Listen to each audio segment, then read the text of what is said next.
the poor DUP aren't having their rights respected when, they're holding back the rights of so many people in Northern Ireland. So, it was just last week seeing her make those comments and just seeing it doing the rounds on Facebook and Twitter. You just ultimately sit there and think, this is embarrassing. Why are these people the spokesperson for Northern Ireland when so many people here just want to get on with our lives? They want Northern Ireland to be a progressive place where people want to live that are from here, and a place where people want to move to, and just an attractive place to live and a progressive place to live. It's just unfathomable, to be honest. When you see places like the US with Donald Trump as the president, yet gay marriage is legal in the US. In Texas, a gay couple can get married, but in Ballymena, a gay couple can't get married. Northern Ireland is just the Bible Belt of the UK, and it's embarrassing.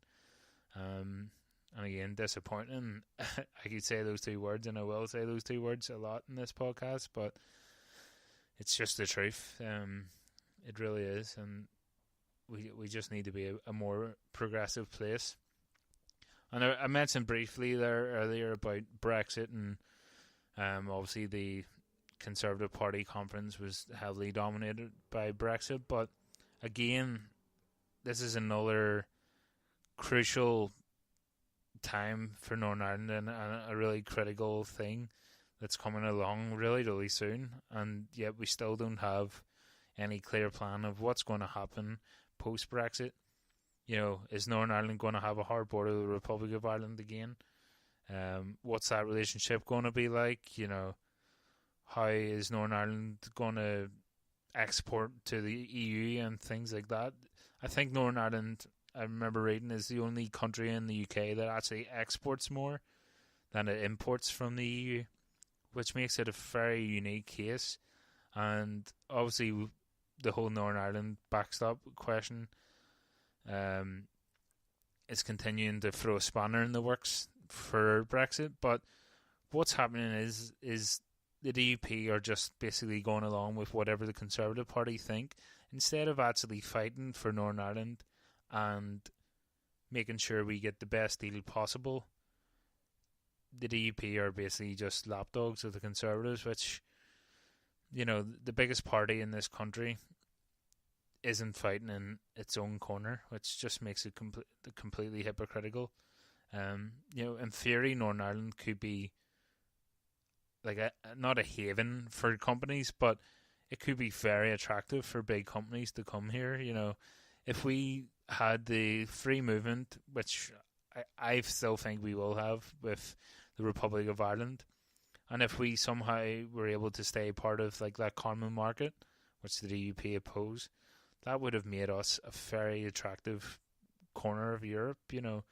We have one foot in the UK and one foot in the EU, yet the DUP just, I don't know. It's like the sovereignty question just puts blinkers on them. And the ironic thing is that both the DUP and the Conservatives so focused on maintaining the sovereignty of the UK and, making Britain great again, that they'll most likely result in the UK disintegrating. And as somebody who wants the UK to remain, and I would still be a unionist with a very small u, in that I still believe it's more beneficial for Northern Ireland to be part of the UK, mainly for like international security. And I still think we rely so much on the public sector in the UK that I don't think the Republic of Ireland would ever be able to sustain us.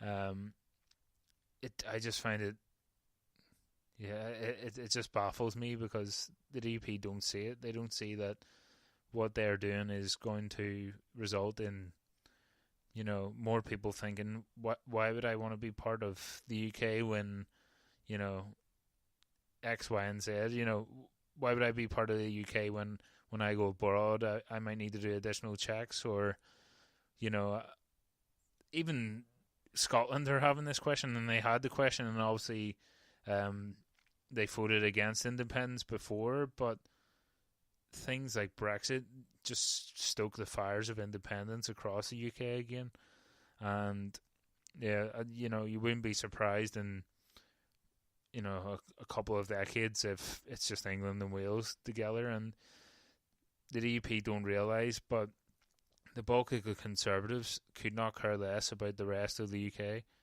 You know, they're little Englanders. You know, all they care about is England, and that isn't even all of England. You know, all they care about is kind of the south of England mainly, and they couldn't care less about the working class areas such as like Liverpool and the northern cities and Scotland and even Northern Ireland. You know, they only use the DUP for support in this kind of axis that they've got going on.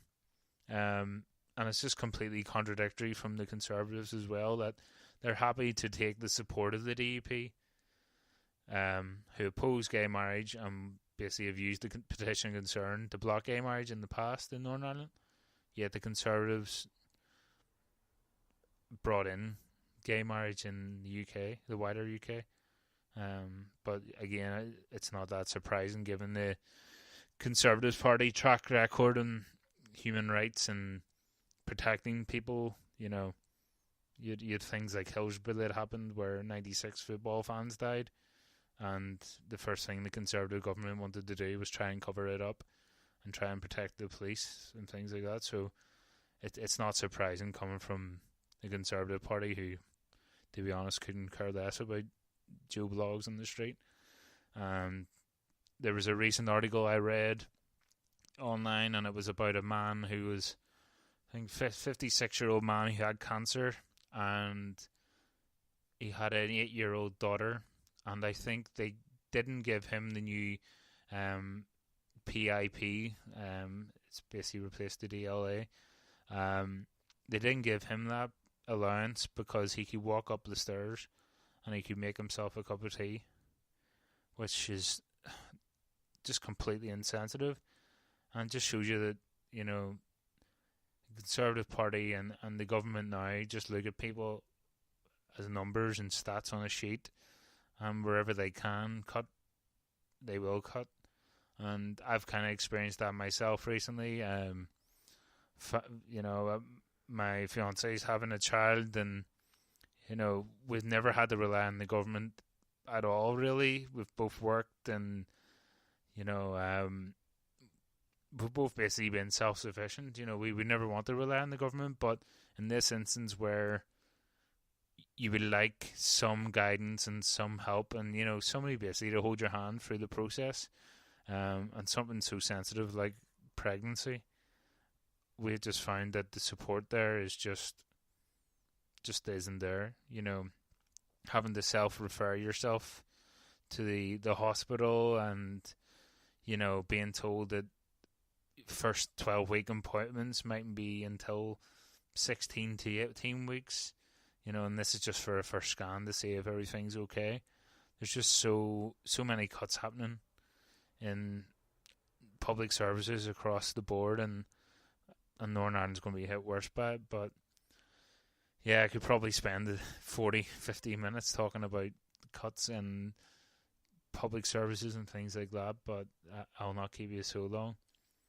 But yeah, obviously 630 days now we're on without having a functioning executive, which is crazy. You know, time is flying in, and it's not one of those things where, you know, you want time to fly in. You just want things to be sorted, and I think there was additional talks today with Karen Bradley and church leaders randomly that were invited along to these talks, which baffles me because, you know, these people aren't elected by anybody, the church leaders, and, you know, it's clear that religion has caused so many issues in Northern Ireland and continues to, when you have people like the DUP trying to enforce their religious beliefs on people who don't believe like that. But yeah, obviously, 630 days ago, Stormont, the executive failed to exist and failed to function when Sinn Féin pulled out of the government. And obviously around that was the DUP's opposition to the Irish language. And if I'm not correct, in the St Andrews Agreement, the DUP, which they signed and agreed to, and one of the many agreements Northern Ireland have had, we've probably got so many, you could probably fill the book up with the amount of agreements we've had. But in the St Andrews Agreement, I believe the DUP agreed on the introduction of an Irish Language Act, and I think an Ulster Scots Act or protection was also included in that.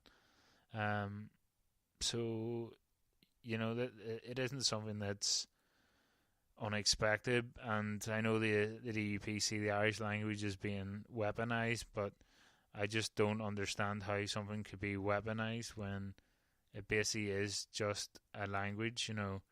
It's not like people in Sandy Row are going to wake up tomorrow if an Irish Language Act was brought in, and they're going to have random fadas in their name, or the street's going to be changed to Irish.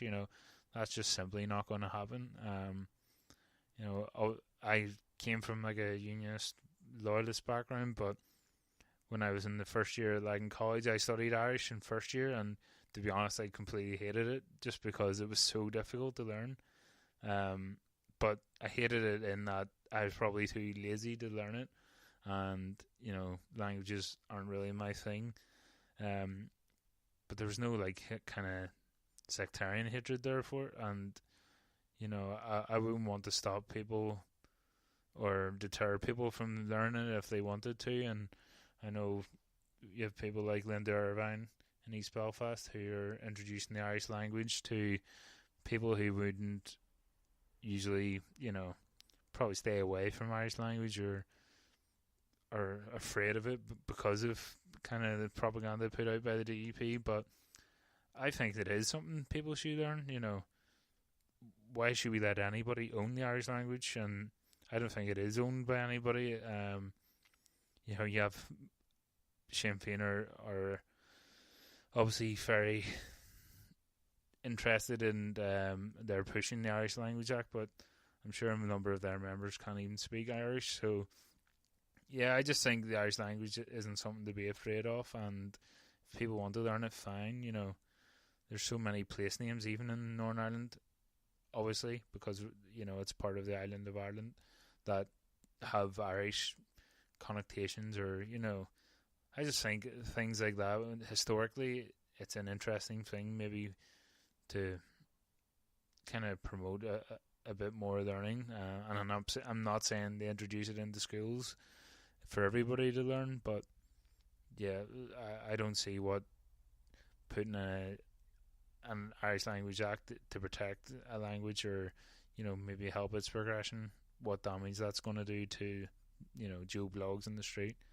I believe there's similar acts in England, in Scotland and Wales, and that place hasn't fell apart. So again, that's another thing that the DUP oppose greatly, and one of the reasons why the executive isn't functioning at the moment, or doesn't even exist.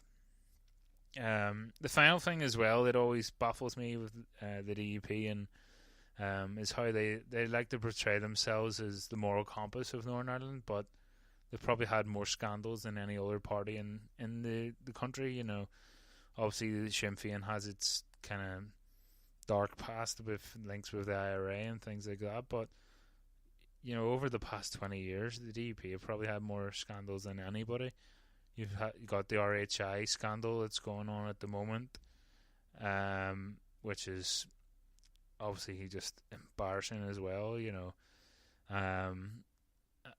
and I think people kind of forget about that, and I know it is in the news a lot at the minute, but it's completely ridiculous. And you obviously had Red Sky as well. You had Peter Robinson's comments on Muslims saying, I think he said he wouldn't trust